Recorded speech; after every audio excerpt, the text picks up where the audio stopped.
Bueno, buenas tardes a todos. Muchas gracias por estar aquí. Hoy le vamos a dedicar un tiempito al recorrido de la vida de Genaro Carrió, que muchos de ustedes habrán conocido, algunos otros por su edad o quizás porque no se lo cruzaron nunca como profesión, no. Y para hablar de Carrió los hemos invitado a dos personas como Carlos Rosenkrantz y Martín Farrell. Los dos lo conocieron mucho, los dos compartieron y no compartieron algunas ideas de la filosofía del derecho. Y vamos a comenzar haciendo una breve semblanza de Carrió, un poco tratando de recordar lo que fueron los distintos hitos o etapas por las que atravesó profesionalmente y humanamente. Arrancando desde Concordia, donde nació un día como hoy hacen 101 años del nacimiento de Carrió. Y en realidad decidimos hacer esta reunión hoy porque todos nos dimos cuenta que se nos habían pasado los 100 años. Bueno, quien dice 100 dice 101, hoy cumpliría la friolera de 101 años, y sus ideas siguen vigentes, su pensamiento sigue vigente, y de ese inicio en Concordia que siguió por Rafaela, entre Concordia y Rafaela hizo el primario y el secundario, porque su padre era gerente de banco, entonces andaban girando un poco por la República. De allí viene a Buenos Aires, a La Plata, y en La Plata se recibe de abogado muy joven. Recibido de abogado, se va, queda en La Plata e inicia el doctorado. En ese momento, en el doctorado de La Plata, estaban, por ejemplo, Carlos Cosio y Ambrosio Gioja. Y fue alumno de los dos. Y es interesante leer algunas líneas en las que los recuerda con gran afecto y admiración. De Cosio decía que las clases eran perfectas, y de Gioja decía que sus clases eran dionisíacas. Son dos personas que influyeron enormemente en su vida.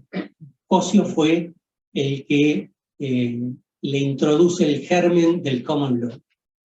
Cosio es el que le dice: hay que ir, Carrió, a estudiar a Estados Unidos. Y cuando llega el momento indicado, después lo va a hacer. Pese a que anteriormente, cuando estaba cursando el doctorado, llega el famoso año 1945, se produce el cambio enorme que se produce en la vida argentina.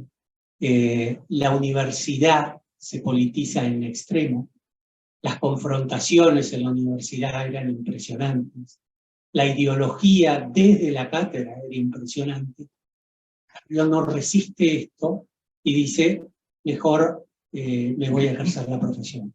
Y creo que es el mismo Cosio que lo recomienda a Landaburu, con quien él empieza a hacer sus primeras armas. En el 54 decide volver a lo que le había dicho Cosio, y con una beca que le dio el Law Institute of the Americas, se fue a estudiar a la Southern Methodist University. Se gradúa cum laude en la Southern Methodist, y después de la graduación le ofrecen quedarse a dar una materia, y uno de los que en ese momento era profesor, que había sido profesor suyo ahí en Estados Unidos, era Julio Cotorrúa también, que después mantiene un vínculo enorme con Estados Unidos, con Luisiana, con Sigel-Tenor, Cotorrúa. Carrió enseña un año, cuando termina ese año, en el 56, Landaburu le pide que venga a darle una mano al ministerio. Landaburu en ese momento era ministro de Interior y Justicia. Y Carrió sintió que estaba en obligación con Landaburu, que le había dado unas manos bárbaras siempre, y volvió a colaborar con Landaburu al ministerio, instalándose como, estaba en una dirección de interior, la subdirección de interior.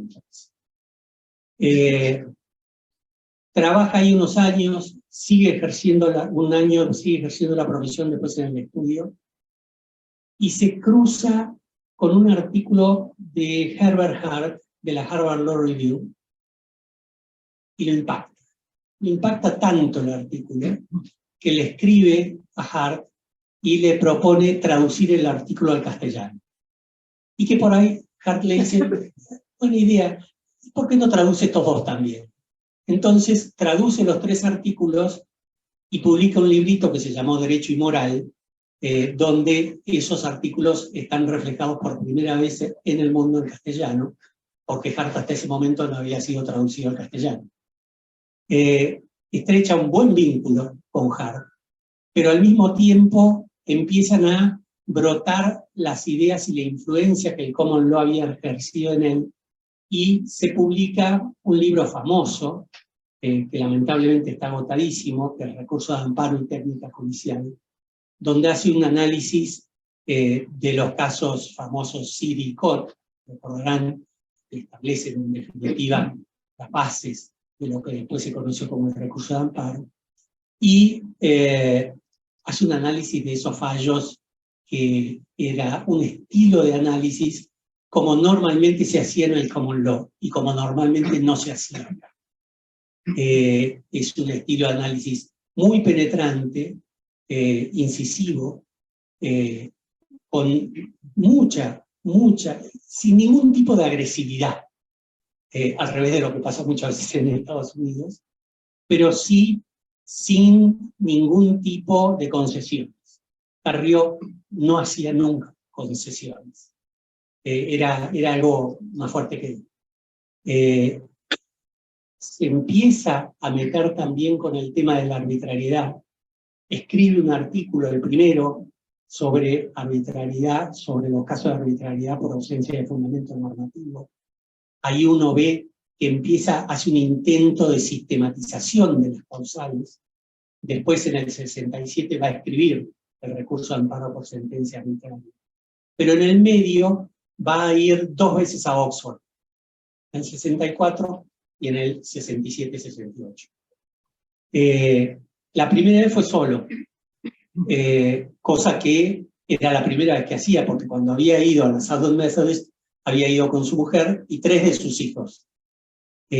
La segunda vez, cuando va a estudiar y va la tercera vez, cuando va a estudiar y va a Oxford, va con los 5. Hay que viajar con 5. Y hay que irse a estudiar con 5.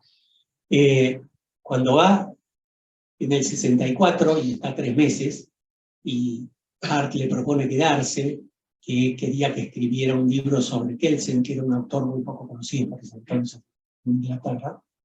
Le dice, no me puedo quedar, tengo mi familia allá, tampoco la puedo traer porque no me da para vivir con 3 hijos y mi mujer y yo, y lo que me ofrecen tampoco da, ahí no tengo ahorro para poder hacer. Bueno, se vuelve. Le hace mal, se encierra a estudiar, sigue escribiendo, sigue traduciendo. Tradujo entre libros y artículos, tradujo más de 19 obras. Aparte de traducir el concepto de derecho de Hart, de traducir a Alf Ross sobre el derecho y la justicia, traducir una monografía de Alf Ross, Tutú, no sé si habrán leído alguna vez, muy linda monografía que la editaba Leo Perrot. Traduce junto a Rabosi Cómo hacer cosas con palabras, de John Langshaw Austin, que fue un filósofo de un lenguaje brillante en los años 60, que murió muy joven también. Tradujo Introducción al razonamiento jurídico de Irving Copy con unas notas del traductor, que yo les aseguro, las notas dan para un libro solo, que son impresionantes. Si un día le pregunté cómo le había dedicado tanto tiempo a traducir, cuando, imbuido de todo lo que había traducido, estaba en condiciones de poder escribir algo propio. Y con mucha modestia me dijo, nunca creí que yo pudiera hacerlo mejor. al revés de muchos autores que todos conocemos, que hasta omiten citar a quienes están traduciendo. Pero bueno, eso fueron horas quitadas al sueño, decenas de horas, y a muchas otras cosas. Un día Alejandro Garro, hoy día profesor de Columbia, argentino, platense, le preguntó sobre las traducciones, y todo lo que le dijo fue, esos madrugones. Porque claro, se levantaba al alba y le dedicaba 3 o 4 horas de la mañana a esas traducciones, porque después tenía que empezar la profesión, obviamente. Posteriormente va a Oxford, puede superar un periodo de bajón importante que había tenido y que le escribe a Hart, que realmente estaba deprimido con la vuelta, que realmente extrañaba tanto, y en esa carta él le dice a Hart: mi breve estadía en Oxford fue la experiencia más placentera que jamás haya tenido. Y cuando le escribe sobre la depresión que le había agarrado a la vuelta, Hart le contesta, entre otras cosas: es muy difícil rastrear esas cosas hasta las fuentes que las originan, y espero que en su caso sea la tensión entre lo que tenés que hacer para vivir y donde yace tu verdadero interés. Tengo confianza en que pronto volverás a la superficie. Estas cosas van y vienen inolvidadas, pero es importante recordar que de hecho se van. Hart no hablaba castellano, pero leía y entendía perfecto castellano, y Genaro le había contagiado su pasión por Borges. Carrió era un amante de Borges, y quien lo lea a Carrió muchas veces siente que lo está leyendo Borges. Y tanto es así que hay 2 momentos en que uno lo encuentra a Carrió en Borges. Uno es cuando Carrió hay más, pero pude separar 2. Uno es cuando Carrió hace la introducción de una monografía de Bullikin sobre la naturaleza jurídica de la letra de Kant. Buenísima monografía, donde destruye la idea de buscar naturalezas jurídicas y esencias. En ese momento Bullikin muy influenciado por Alfons. Y ahí, en esa monografía, Carrió la empieza, de un minutito, diciendo que la monografía es incitante, dice cosas heterodoxas y las dice bien. Arremete, el verbo no es excesivo, contra una de las tantas naturalezas jurídicas que los juristas. Bueno, esto de arremete, el verbo no es excesivo, lo van a encontrar ustedes en Borges, en Tlön och Torvisterkis, donde Borges, hablando, hace una figura de la amistad con los ingleses que es extraordinaria. Dice que su padre era de un inglés, Arthur Ashe, y dice: mi padre había estrechado con él, el verbo es excesivo. Es decir, de nuevo, acá dice el verbo es excesivo, y Carrió, diciendo de esa arremetida de Bullikin, dice el verbo no es excesivo. También vuelve a Borges en Notas sobre Derecho y Lenguaje, que lo escribe en el 67, cuando hay un pasaje al comienzo de Notas sobre Derecho y Lenguaje, cuando habla sobre la multiplicidad de las palabras, y dice, bueno, no hay una palabra para cada cosa, para cada función, para cada situación. Por eso es que tenemos que una palabra tiene muchos significados. No sería bueno, quizás, que hubiera para cada cosa, para cada función, una palabra. El único que intentó esto fue Ireneo Funes y fracasó en el intento. Esto lo comenta Borges en el texto, y en Nota vuelve sobre Ireneo Funes y dice que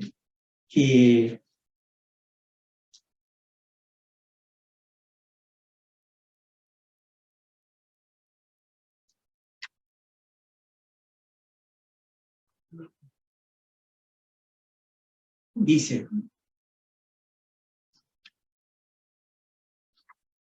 Decidido ya jugar con la historia y sorprendernos, Carrió va a retomar el cuento aludiendo a un supuesto irlandés que había guardado la minuciosa crónica de los manuscritos del uruguayo en los archivos del Trinity College de Dublín, agregando que lamentablemente, a no ser por un literato sudamericano que se había ocupado superficialmente de ese relato, a los filósofos parece no haberles interesado.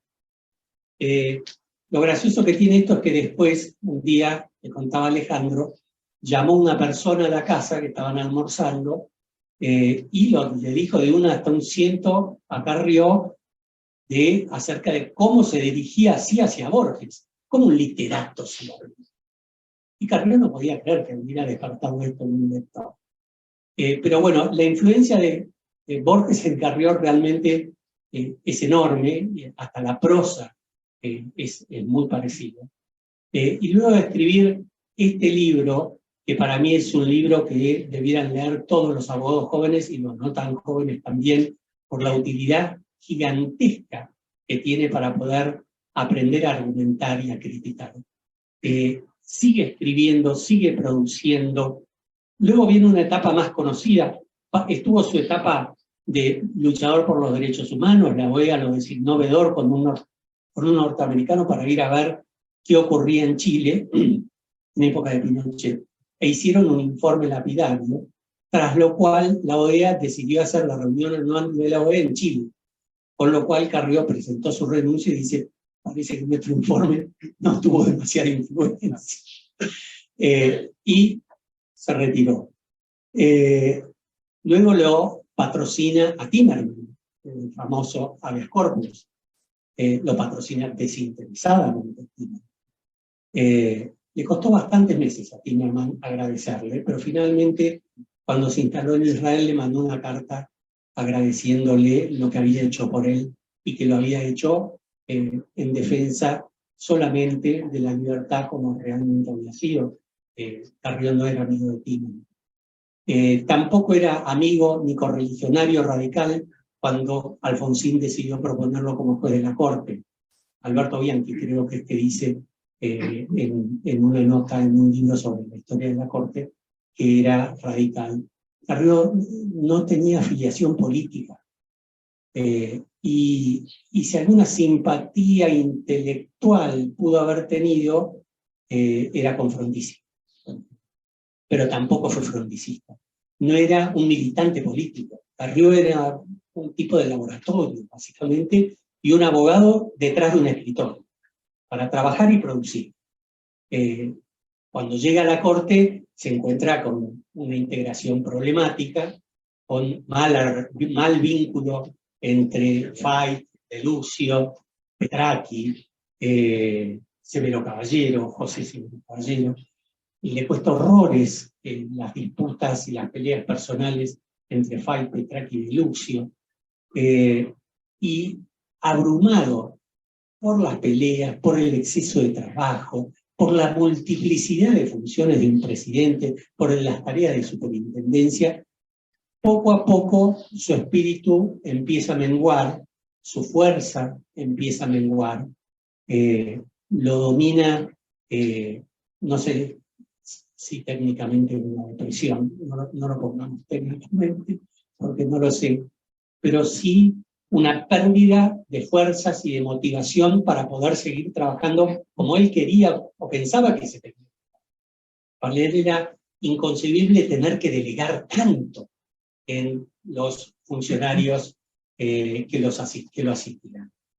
Finalmente renuncia, la pasa mal unos cuantos años, y después empieza, gracias a los amigos y a la familia, a levantar un poco, pero nunca va a volver realmente al derecho, se va a dedicar muchísimo al cine que le encantaba y a seguir leyendo, pero esa luz en el camino de la filosofía del derecho y del derecho público poco a poco fue mermando y se fue dedicando a estas actividades humanas que también son placenteras, pero que los que estábamos afuera no las perdimos, fue dedicarse a los amigos, a la familia y al cine. Los dejo a ustedes con algo bastante más interesante que nos va a dar primero Carlos Rosenkrantz y después Martín Farrell sobre la obra de Genaro Carrió. Muchas gracias.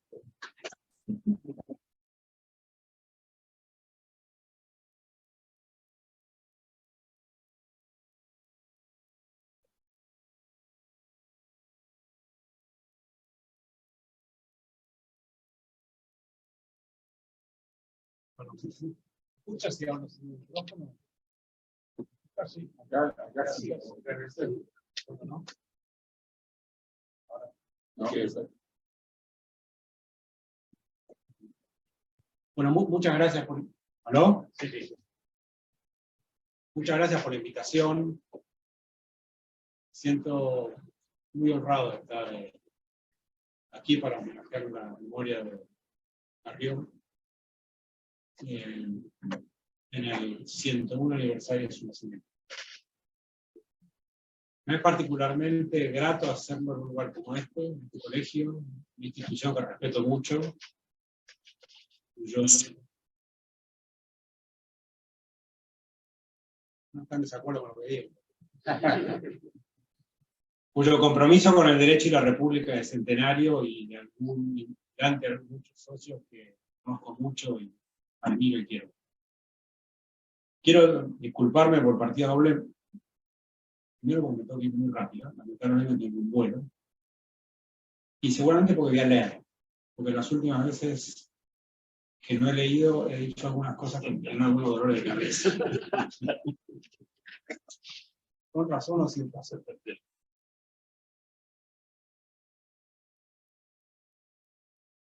Voy a empezar con una nota personal que no mucha gente conoce y que dice mucho acerca de Carrió.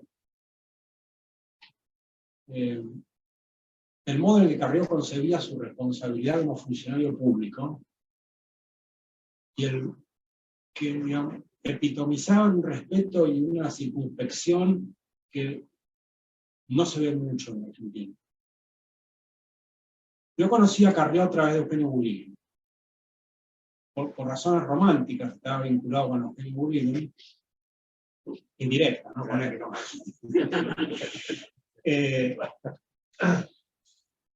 Y mi relación con Bullini me hizo interesarme cada vez más por estudios teóricos, a pesar de que a mí me gustaba mucho el derecho.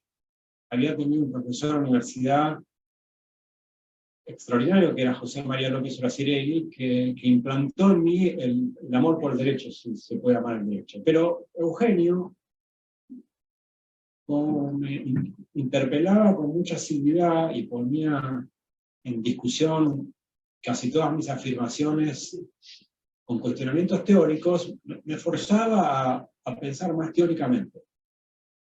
Y de hecho empecé a ir a los seminarios de Eugenio. Y un día Eugenio me invitó a SADAF. Me dijo, bueno, ¿por qué no vienes a SADAF?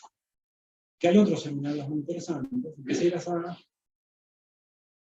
Un día apareció un niño con 7 libros debajo de cada brazo, que estaba en Europa en ese momento. Nino era un desalineado discutidor serial, perdón. Estaba generalmente muy mal vestido y con muchísimas ganas de discutir cualquier cosa. Muy interesado en entender, pero mucho más interesado en ganar discusiones. Enseguida aprendí que de Nino se podía sacar mucho y que era muy generoso, porque brindaba su tiempo a cualquiera que se animase a compartir con él las sesiones de discusión eterna, y tenía mucho aprecio por los jóvenes. Al cabo de un tiempo, empecé a no entender mucho lo que se discutía en SADAF, dado el nivel de profundidad filosófica de la discusión. Esto es un ruido medio... ¿Sí?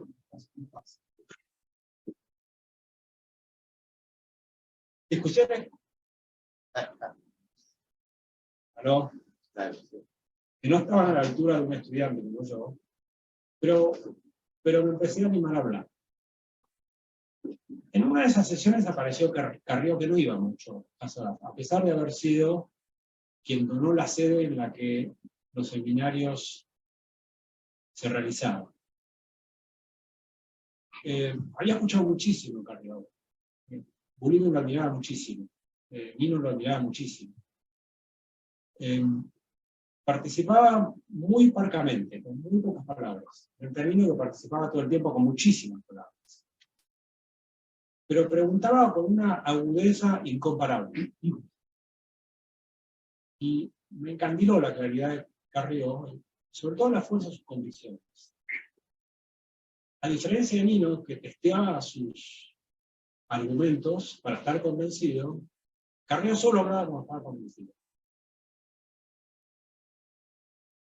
Lo vi con alguna asiduidad, aunque no mucho, a Carrió. Seguí vinculado a Nino, luego lo conocí a Martín y a Malamud, cuando él junto con Carrió comenzaron a operar con Alfonsín. Un tiempo después, junto con Gabriel Busatti y Agustín Sbar, empezamos a cooperar con Nino, en la preparación básicamente de memos sobre distintos problemas jurídicos.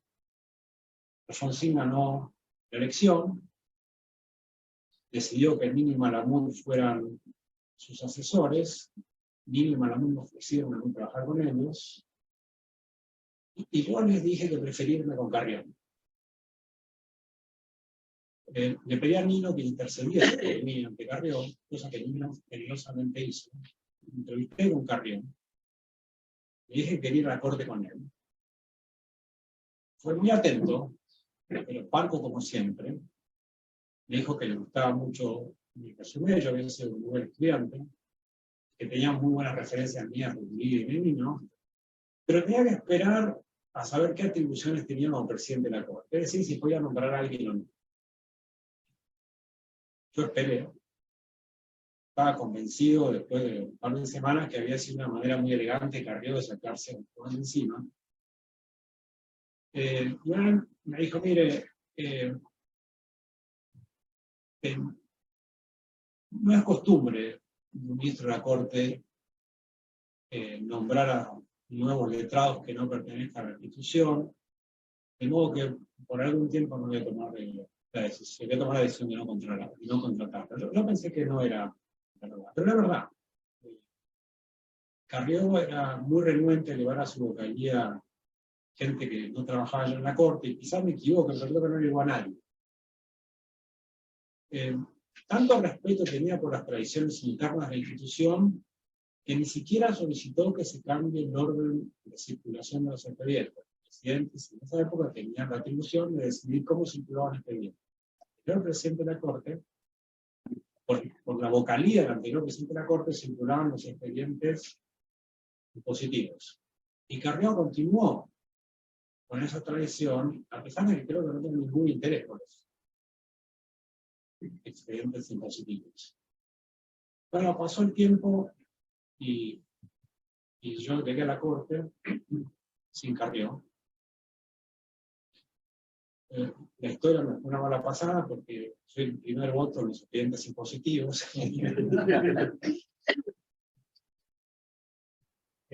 Aunque le encuentro algún placer, a diferencia de lo que sucedió a Carrió. Y obviamente estuve muy contento de haber sido nominado para la Corte, pero al mismo tiempo un poco triste de no haber compartido la Corte con Carrió. Así como Borges creía que el Paraíso era una gran biblioteca, para mí el Paraíso es una gran corte, un gran tribunal, con los mejores jueces que uno puede concebir. Y sin duda, Genaro fue uno de los grandes jueces argentinos.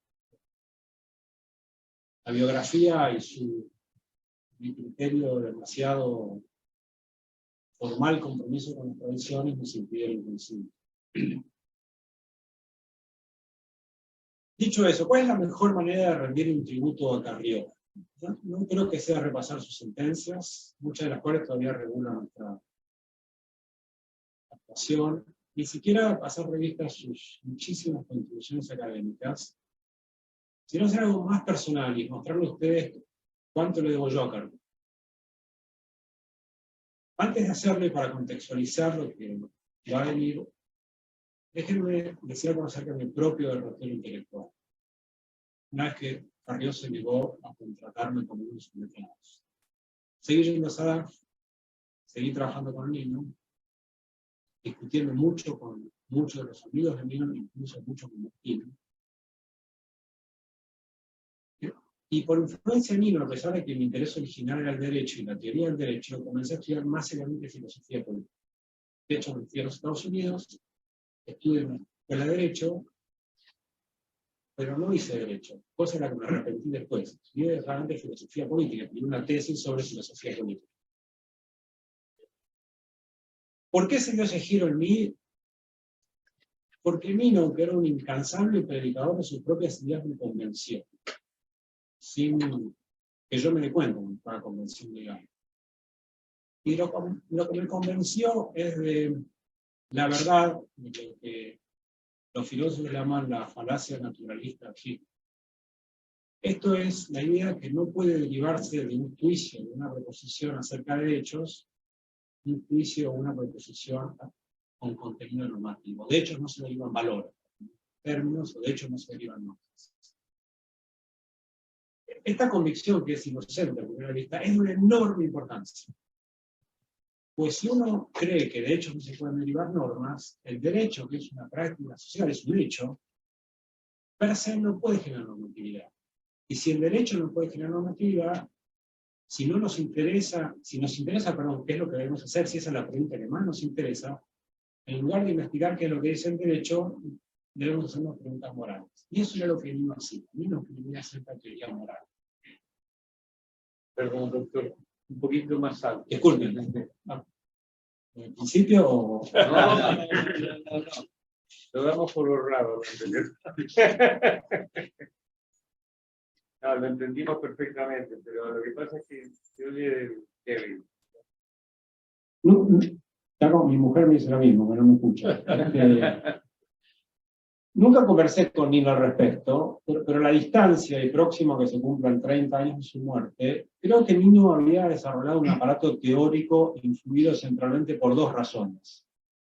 Uno, el increíble auge en el mundo anglosajón de los estudios morales, y por otro lado, una circunstancia más telúrica, y era la desconfianza de toda persona de bien, que a toda persona de bien le debe causar vivir en un país que había sido reguladores por usurpadores de la autoridad democrática. Cuando yo era un verdadero creyente de todo lo que implicaba asumir la verdadera falacia naturalista, empecé a coincidir con Carrió nuevamente. Yo volví a Estados Unidos durante un verano americano, y empecé a ir al Centro de Estudios Institucionales, donde Carrió, después de la reforma de la Corte, concurría asiduamente. Íbamos muchísimo a la mano de Carrió, no conmigo, porque Carrió era muchísimo más ligero para sacar la billetera cuando había que afrontar los consumos. Y era muy generoso con nosotros los jóvenes. Y Nino no era muy generoso, era bastante poco presto al movimiento de billetera. Pero en tantas comidas, comía en general lo mismo, me gustaba la milanesa con puré. Siempre discutíamos cosas teóricas, porque los que estábamos ahí no éramos todos discípulos de Nino, tutoreados por Nino, teníamos el mismo interés, compartíamos las mismas convicciones, teníamos los mismos enemigos académicos. Carrió, muy de a poco, nos fue cambiando, sobre todo a mí, el modo de pensar. Era un momento en el que Carrió estaba muy agobiado, estaba personalmente muy agobiado. Yo recuerdo que una vez, volviendo del lugar de las milanesas, le dije, doctor, ¿cómo puede estar usted agobiado? Tiene una familia maravillosa, un buen matrimonio, fue el presidente de la Corte, escribió cosas inolvidables, ganó dinero. Y me dijo, porque Carrió, además de ser un gran jurista, tener un gran sentido de la poesía, tenía un gran sentido del humor. Y me dijo, mire, ¿sabe qué? Estoy particularmente agobiado porque no tengo ninguna razón para estar agobiado. En uno de esos almuerzos discutimos un trabajito que Carrió había publicado, en donde elaboraba sobre la noción de mínimo deber jurídico, que se llamaba un intento de superación de la controversia entre positivistas y naturalistas, y era un trabajo acerca de un trabajo de Nino en contra de Dworkin. Carrió trata de terciar en esa discusión, y criticaba a Nino sosteniendo que era cuestionable decir que la actitud positivista de ningún modo implica que los jueces deban aplicar los estándares identificables mediante los criterios positivos. Lo que estaba diciendo de manera bastante elíptica es que la falacia naturalista está mal, no es tal cosa. Se pueden derivar juicios del deber ser de juicios del ser, de prácticas de deber, para ponerlo de otro modo. En una práctica social como el derecho se pueden derivar deberes jurídicos que son deberes, no dependen para su normatividad de la existencia de normas morales, que era la convicción central de Nino. Decía Carrió, no es cierto que el positivismo proponga, como sostenía Nino, un concepto meramente descriptivo que no tiene implicación alguna acerca de qué es lo que los funcionarios y los súbditos deben hacer en relación con los estándares que la definición positivista identifica. Pero lo más importante que decía en este trabajo era que no era correcto que solo un concepto normativo permite explicar que la invocación de lo que el derecho establece puede ser usado como una razón operativa para justificar la necesidad. Esta es una manera frontal de negar la falacia naturalista. Carrió al mismo tiempo decía que era falso, como sostenía Nino, que negar la falacia naturalista implicaba convertirse necesariamente en un positivista ideológico, es decir, alguien que tiene que obedecer el derecho siempre, e independientemente del contenido del derecho. ¿Cómo hacía ese gambito? ¿Cómo se podía negar que la falacia naturalista fuese una falacia y que por lo tanto nada más lo habían derivado en una norma, un deber de una práctica social como el derecho, y por otro lado considerar que en ciertas circunstancias las consideraciones jurídicas podían ser soslayadas? Con otras palabras, ¿cómo se podía ser un positivista, creer en la normatividad del derecho y no convertirse en un positivista ideológico? La respuesta de Carrió, que sostuvo con mucha seguridad, que a mí me pareció inteligible, era sostener, palabras más o palabras menos, que existen numerosas dimensiones del normativo, y centralmente que el lenguaje normativo no se reduce al lenguaje nominal. La respuesta me pareció inteligible, porque en ese entonces creía con Nino en lo que se llamaba la unidad del razonamiento práctico. Esto es que hay un solo lenguaje normativo, que todo el lenguaje normativo es subsidiario, parasitario del lenguaje moral. No hay muchas normatividades. No hay, por decirlo de otra manera, no hay deberes de distinta naturaleza que valen como deberes. La segunda gran contribución de Carrió a mi entendimiento del modo en que opera el derecho en internacionalidad práctica es algo que nunca tuve oportunidad de discutir con él y que entendí no hace mucho. Y esto es que es imposible entender el lenguaje del derecho, la función del derecho, el modo de operación del derecho, a menos que uno lo mire desde adentro. Es decir, como alguien que acepta que toda concepción del derecho sana debe ser construida a partir del modo en que los operadores del derecho, los jueces y otros funcionarios, conciben al derecho, que los operadores, de algún modo u otro, presuponen que el derecho genera normatividad, o que es obligatorio en un sentido fuerte. Esto es muy interesante, creo yo, y no ha sido enfatizado con suficiente frecuencia. Y es que Carrió llegaba a estas conclusiones porque Carrió no era un filósofo del derecho. No era un filósofo moral tampoco. Más bien todo lo contrario. Buena parte de sus mejores páginas son producto inductivo de la experiencia. Es más, estaba en contra de la generalización excesiva, propia de toda contribución filosófica. En la interpretación de la ley como tópico de la teoría general del derecho, Carrió decía, literalmente, que entre los filósofos hay un excesivo afán de generalización. Sostenía que la idea que existe una sola concepción o teoría de interpretación de la ley, todos aquellos que querían hacer una contribución única, unificada de cómo debía interpretarse, ejemplificaban un afán de generalidad injustificable, decía Carlos. Y un injustificable desdén de lo concreto y particular de lo que hacen los abogados, los jueces, los funcionarios, los ciudadanos y los juristas. Es más, este apego a lo concreto es una de las razones que creo que explican la admiración que tenía Genaro por Hart. Hart era realmente muy parecida a la de Carrió. Había escrito probablemente el mejor libro hasta el momento en teoría del derecho, pero al mismo tiempo había escrito un libro sobre sus convicciones, producto de haber sido un abogado durante mucho tiempo. Hart era alguien que como Carrió ejerció la profesión durante mucho tiempo y muy intensamente, y que había sintetizado ramas enteras del derecho, como lo hizo Carrió, en libros que son inolvidables. Por ejemplo, Hart, junto con Orey, escribió un libro fantástico acerca de la causación en el derecho, que es una investigación taxonómica en donde se canonizan distintos modos de causación. Hart trata de mostrar cuándo es adecuado para un juez, sobre la base de precedentes, sostener que un evento o una conducta había sido la causa de, por ejemplo, un daño o un ilícito. Había sintetizado una rama íntegra de la actuación judicial, del mismo modo que lo hizo Carrió con la arbitrariedad en las decisiones judiciales.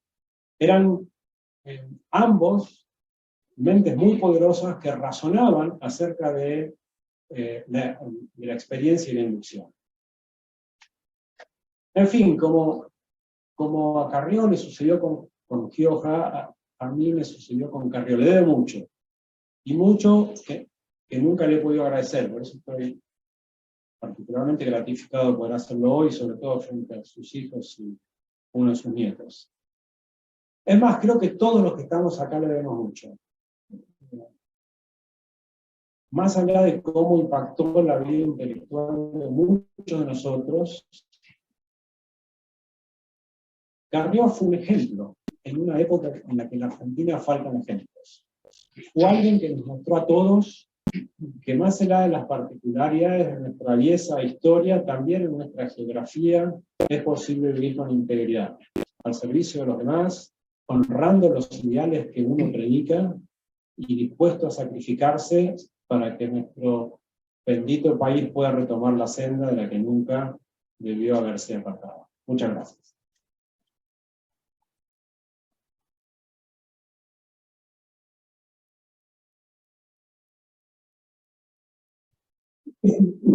Seguidamente va a hablar el profesor Martín Padre. En realidad, antes de todo esto, yo los tendría que haber presentado con un breve recorrido de sus antecedentes, lo que se me pasó totalmente por alto, así que les pido disculpas.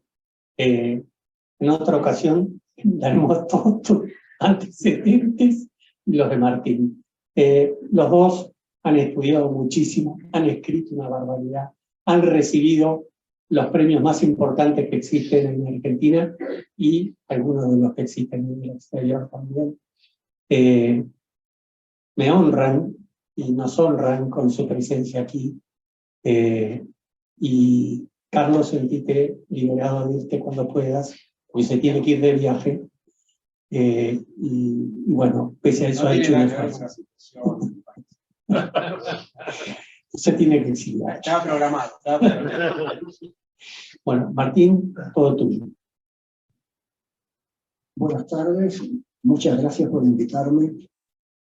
En el mes de junio de 1982, una vez que se produjo la rendición argentina en Malvinas, Carlos Nino, Jaime Malamud y yo teníamos la convicción de que el gobierno militar había concluido su cometido y que tenía que renunciar y llamar a elecciones, a lo cual se unía la convicción de que esas elecciones iban a ser ganadas por los peronistas, lo cual nos ponía muy tristes a los tres, porque se asemejaba a un círculo vicioso. En 1976, los militares echan a un gobierno peronista por ineficiente, por inadecuado y por malo, tenemos mucha sangre derramada, muertos, desaparecidos, prisioneros, pasan 6 años y van a volver a entregar el gobierno a los peronistas. Esa es la caracterización típica de un círculo vicioso. ¿Cómo romper ese círculo? Nos preguntábamos Carlos Nino, Jaime y yo. Y la respuesta era tratando de colaborar con la Unión Cívica Radical para que pudiera ganar las elecciones. Sin mucho optimismo, pero dispuestos a hacer el esfuerzo. ¿Y qué queríamos hacer? Queríamos asesorar al candidato a presidente del radicalismo.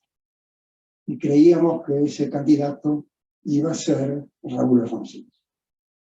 Pero para asesorar a un candidato a presidente nos faltaba una sola cosa: prestigio. Pero porque éramos 3 desconocidos. Está bien, éramos 3 individuos alrededor de 40 años, teníamos un doctorado, éramos profesores adjuntos de la Facultad de Derecho, pero éramos desconocidos. No tiene sentido ofrecer ese producto a un candidato a presidente. Hace falta un jefe, hace falta un líder, hace falta alguien de prestigio, y obviamente pensamos en Genaro Carrió. El contacto nuestro con Genaro se había producido desde 1977, cuando él comenzó a dirigir un seminario que después se convirtió en leyenda en Sadaf, sobre la obra de Rawls primero, y luego sobre la obra de Nozick, que era la obra de Ward. Carrió iba humilde y modestamente a Sadaf, sin decirle a nadie que había donado el edificio. En ese seminario, al que después asistieron los mejores filósofos del derecho y políticos de ese momento, Genaro ofreció todo su talento durante 6 años consecutivos. Así que la elección era obvia, el problema era saber si iba a querer o no, si iba a aceptar o no nuestro pedido, y fuimos a verlo al estudio. Y contestó con entusiasmo y contestó con generosidad. Tenía las mismas ideas, tenía las mismas esperanzas y tenía las mismas ganas. Así que aceptó presidir ese grupo y ponernos en contacto con Alfonsín, lo cual ahora, perseguida por Carrió, cobraba sentido. El contacto fue muy sencillo, porque Alfonsín era muy amigo de Juan Octavio Gauna, que después fue Procurador General de la Nación y también secretario de Defensa de Alfonsín. Entonces, él nos consiguió la primera entrevista en la casa del propio Gauna, que en ese momento vivía en Pueyrredón y Merlo. A esa entrevista fuimos Genaro, Jaime y yo. La entrevista estaba prevista para las 7 de la tarde, prudentemente llegamos a las 7 menos cuarto, y a las 7 en punto llegó Alfonsín. Tomó la palabra Genaro y le explicó lo que queríamos hacer, cuál era nuestro propósito. Habló 10 minutos.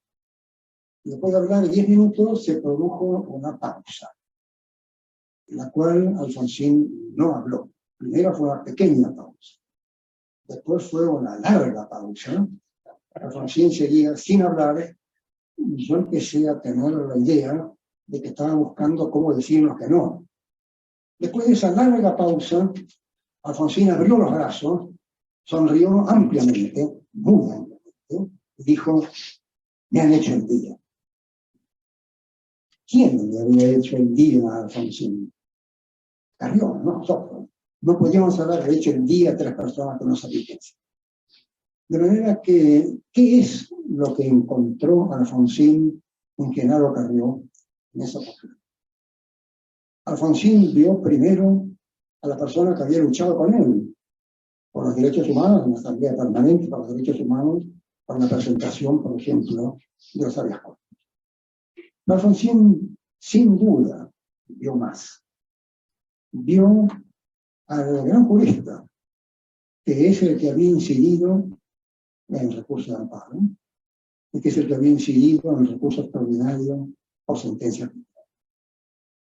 Y vio al gran filósofo, vio al discípulo de Cossio, de Gioja, de Hart, que con notas sobre derecho y lenguaje había producido una bisagra en el modo de pensar la filosofía del derecho en Argentina. Lo que fue el concepto de derecho en el mundo anglosajón fue, en el mundo hispano, notas sobre derecho y humor. Eso es lo que le hizo el guía a Alfonsín. Ese es el motivo de su sonrisa. Por eso trabajamos. Así que comenzamos a trabajar, todos juntos, bueno, bajo el manejo también del área política y de justicia de parte de Dante Capullo. Veíamos regularmente a Alfonsín, Alfonsín preguntaba, escuchaba, se convencía, aceptaba las ideas y las ponía en práctica. Realmente era un gran gusto trabajar para él. Carrió tenía una enorme influencia en el pensamiento de Alfonsín. En esa época, Alfonsín había calificado de patotero al entonces principal líder sindical de la República Argentina, que era Lorenzo Miguel. En lugar de tomarlo como un elogio, Miguel le inició juicio por injuria. En ese momento la injuria era un delito tipificado en el Código.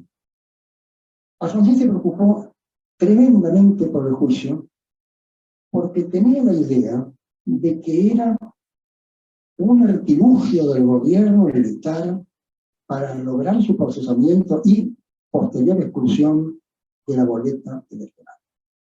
El juicio lo inquietaba enormemente y prácticamente no había reunión, tal vez hiciera alguna referencia tangencial al juicio o preguntar novedades sobre el juicio. Entonces, manejar el juicio era una de las preocupaciones centrales de Alfonsín en la campaña. ¿Y a quién nombró como su nuevo defensor? Obviamente a Genaro Cano. Confió en él como su abogado personal para una de las cosas que más le preocupaban durante todo ese tiempo. Alfonsín también consultó con Genaro y conmigo sobre la iniciación del juicio de la Junta Militar.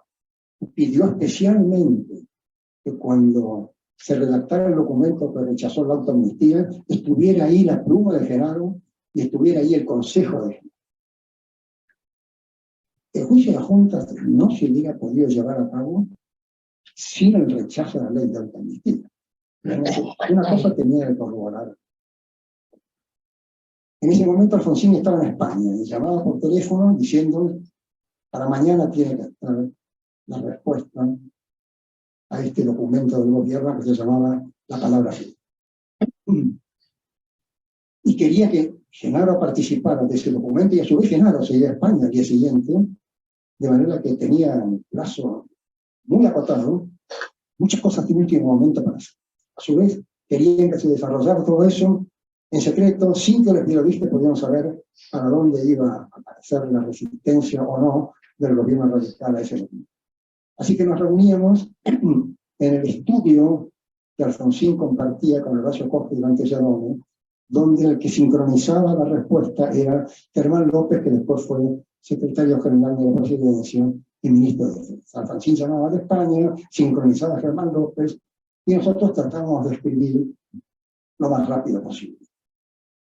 Cuando ese día viernes encareció el documento, fuimos por primera vez al estudio de Alfonsín, íbamos en el auto de Jaime Maramón, y cuando estábamos por llegar al estudio, Carlos Mino dijo: tenemos un borrador, pero no hay un solo fallo en todo lo que hemos escrito para sustentar los argumentos que le damos. Los argumentos no son malos, pero no tenemos un solo fallo.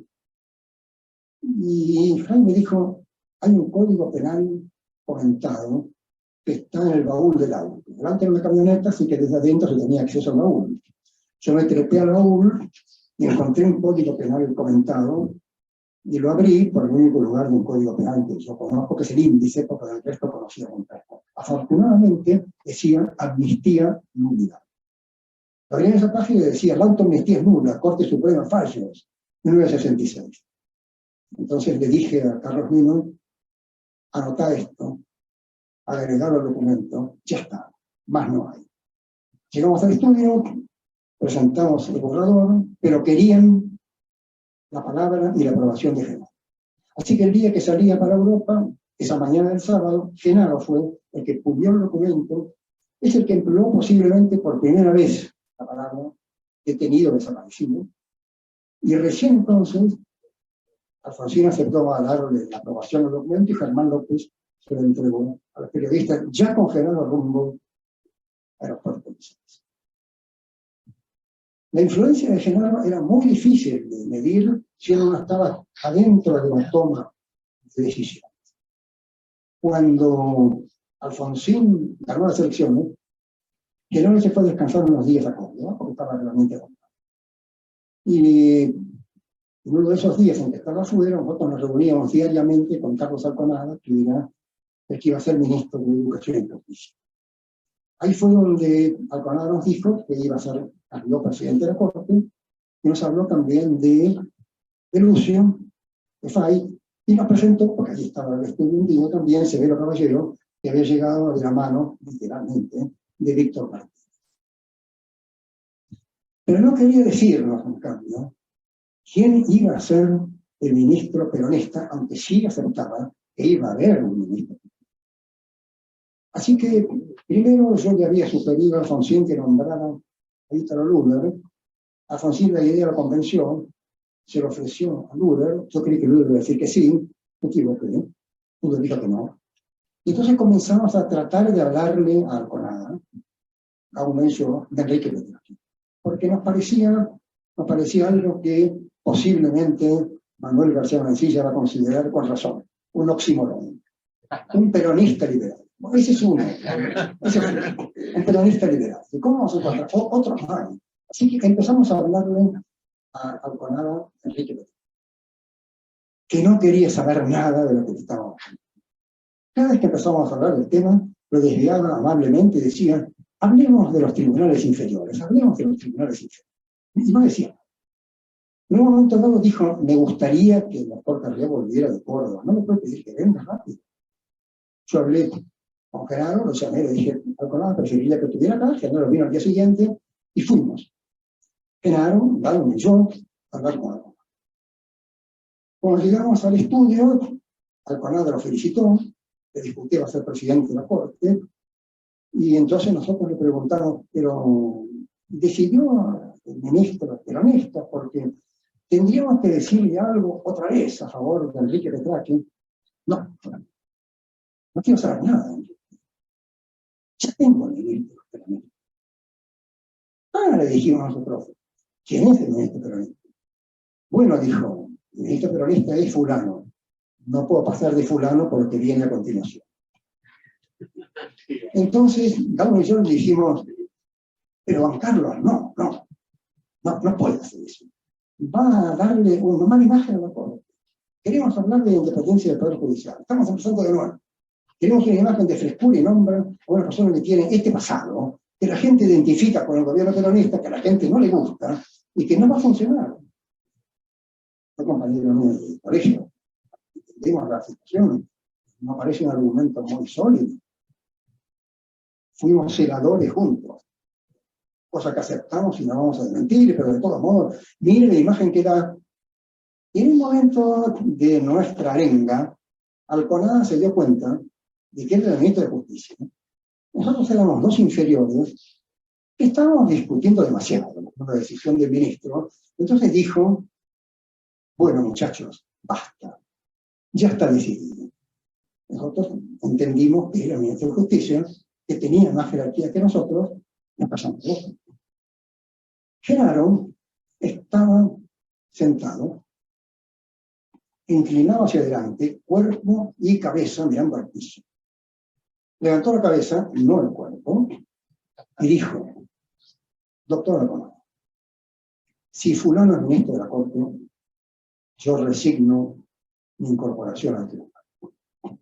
Alconada se puso literalmente blanco como la ceniza. Y dijo, ¿cómo dice, doctor Carrión? Que nada inmutable, solamente con su cabeza erguida, no, digo, doctor Alconada, que si fulano se incorpora a la Corte, yo renuncio a intervenir. Y Alconada, en lugar de decirle, bueno muchacho, basta, está decidido, dijo, pero, doctor Carrión, ¿y si fuera Petrarca? Entonces Genaro dijo, si fuera Petrarca, sería un honor. Y en ese momento Alconada, olvidándose de toda la conversación anterior que había tenido con Gabriel y nosotros, como si empezara el día, se dirigió hacia nosotros dos y con una gran sonrisa dijo: bueno, muchachos, ¿y qué me pueden decir de Petrarca? Entonces le dijimos, claro, lo que le dijimos unas 20 veces durante todo el día, que se lo vamos a repetir ahora no más. Entonces, cuando terminamos, esta vez dijo: bueno, ¿quién sabe a dónde está Petrarca en este momento?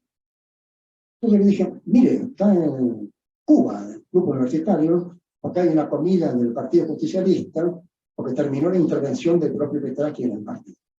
Pues llámelo y dígale que va a ser ministro. Esa era la medida de la influencia de género, donde nosotros éramos: bueno, muchachos, basta, ya se lo dije, ¿eh? El resto fue: doctor Carrión, no me haga esto.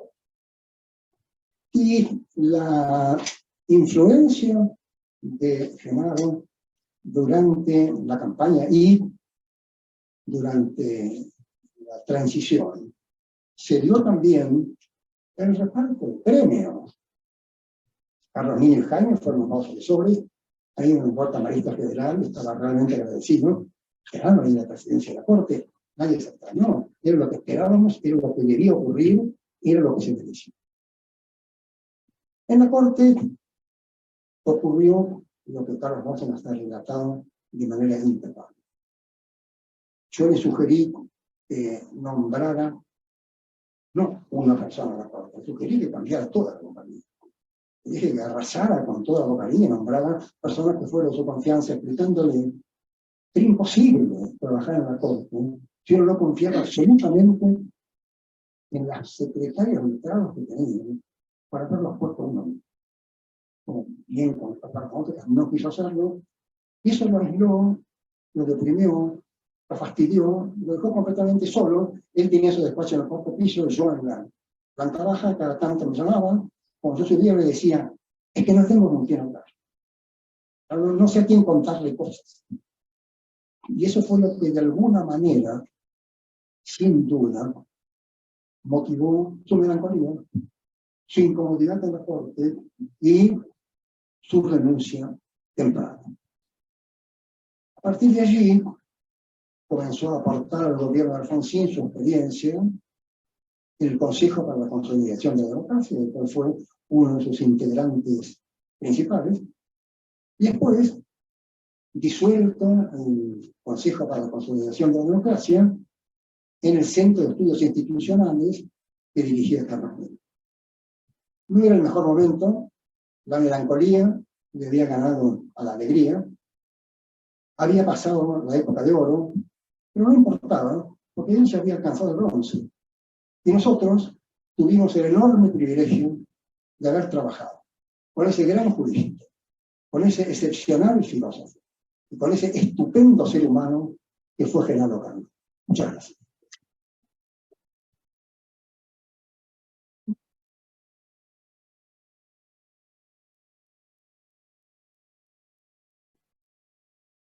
Una línea sobre la melancolía. Martín habla de la melancolía, que probablemente sea lo que me invadió, que fue lo que preocupó a Richard Burton en 1600 y pico. Escribió un tratado gigantesco sobre la melancolía. Y el libro de Richard Burton, The Anatomy of the Melancholy, es citado por Genaro Carrión en Notas sobre Derecho y Lenguaje, para traer a colación esas situaciones chocantes que produce el lenguaje, como esta frase, dice de Burton, como esta frase de un prologuista de Anatomy of Melancholy, que nunca pudimos saber qué prologuista era, que hace alusión a un viejo párroco inglés que había logrado descargar sus obligaciones gracias a la negligencia y a la delegación.